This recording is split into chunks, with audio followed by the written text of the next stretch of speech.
I bet Disney wishes that they would have kept ignoring the director of Wish, who tried multiple times to work at the studio.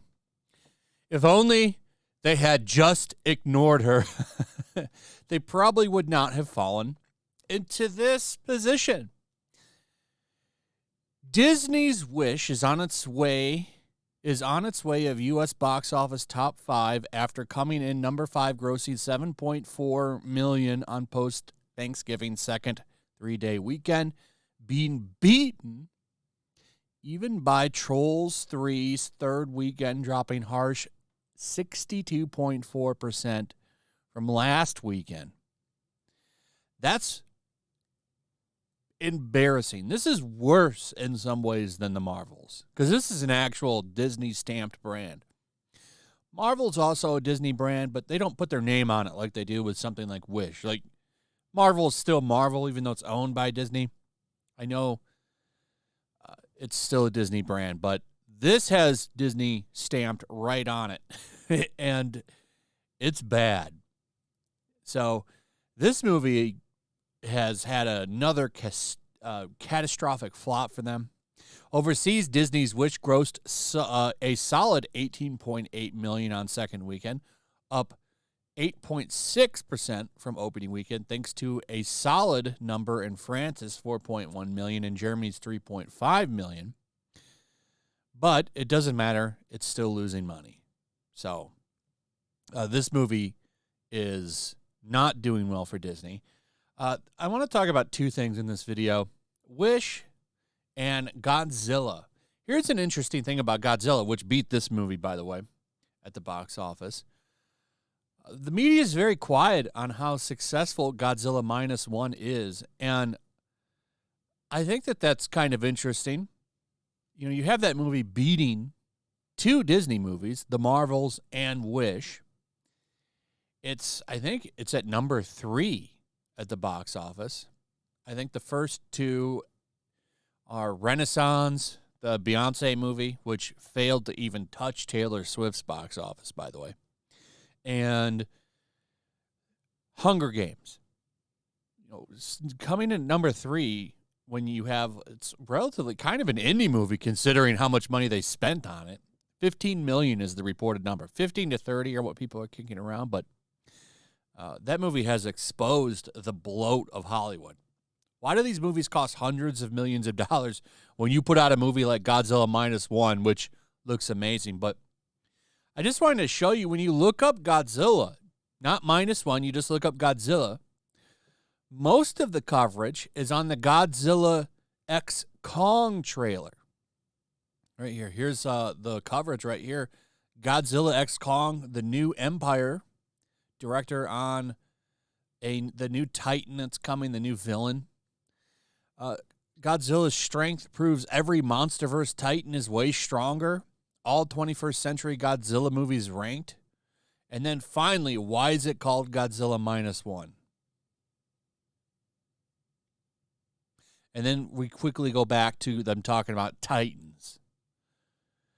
It's funny to me that there's more coverage on the Godzilla X Kong stuff than there is on Minus One. And that it's barely getting covered. And I wonder if that's for a reason.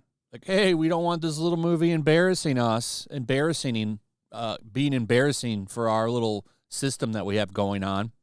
I do wonder, like, what is with that? Barely any coverage, barely anybody talking about the success of this movie. The fact that, I mean, you got a lot, the audience score and the critic score are lined up for this movie. There's no coverage on it. More people, at least in the media, are talking about Godzilla X Kong. And I don't even hate Godzilla Kong or the MonsterVerse, any of that stuff. I like a lot of it. I think you can have both. You can have the Japanese Godzilla and you can have this. But it's just funny to me that there's no coverage on it. And by the way, Godzilla X Kong probably won't be a massive hit. Like, Godzilla Minus One is going to be a better movie than that movie. It's just a fact. That movie's better than all the MonsterVerse movies. It's the best Godzilla movie ever made, in my opinion. But I just think it's funny that there's no coverage. Now, back to Wish. No legs, Disney's Wish plummets in week 2. Animated original sinks 64% as Renaissance snags box office crown. That is, of course, the Beyonce movie that just came out. It's like a concert film, kind of like Taylor Swift's. Slowly, the Pixar original lured audiences back to the theater. The film won't spawn any sequels, but its title scored a modest $154 million at the U.S. box office, adds $341 million in overseas sales, and Team Disney saved itself from another box office debacle. They're talking about Elemental and how it opened slowly. Like, it had a poor opening, but it had some legs. It still lost money, though. It lost money at the box office. It just didn't embarrass them as bad as Wish is. They call that having legs in the box office terms. The film legged out a respectable box office tally after a weak start. That's not the case for Disney's Wish. The film opened to a embarrassing $32 million over the 5-day Thanksgiving weekend. One of the best times to open a family-friendly film, which is true. The 5-day weekend of Thanksgiving is the best time to do that. That came in below even modest estimates for the film. The tale of a heroic young woman exposing the local king as a fraud. Could the film repeat what Elemental did earlier this summer, using word of mouth to leg out a respectable box office score? Not a chance. The film dropped roughly 64% in its second frame, coming in 5th for the weekend.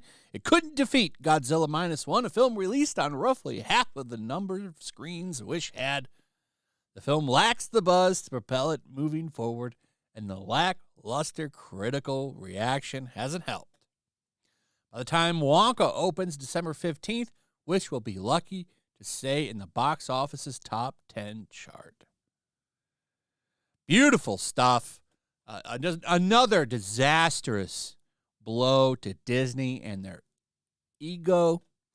And now the company rests mostly for a year. No really big films coming out next year other than Deadpool 3 and some Fox stuff that they acquired, like that new Planet of the Apes movie.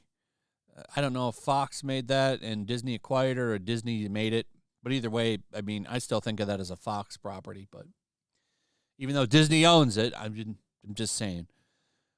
Stuff like that. I don't think Disney has any real big movies under their banner, like their traditional banners coming out. So we'll see. I'll have to look into that. But I'm expecting next year it won't be kind to them either. Their brand is damaged. People just assume it's going to be woke bullshit anytime they announce something, and that's their fault. Anyway, that's pretty much it. Let me know what you guys think about all of this. I'd like to hear from you. Also, if you would, please like, subscribe, share the video. Make sure you're still subscribed. Hit that notification bell. Check out my Rumble and Locals, and I'll see you on the next one. Peace. Make sure to check out my Locals. There's a link in the description. It's a fun community that I'm trying to build over here. If you don't want to support me on YouTube, you can come over here. None of that money goes to YouTube. You also can just come over here for free. But if you are a supporter over here, I do plan on doing an extra live stream once a month and throwing links to the supporters so you can actually come on and have a supporter live stream with me. Also, it's a good place to catch all of my content. You don't have to worry about notifications like YouTube. They'll definitely work over here. So come check out my Locals.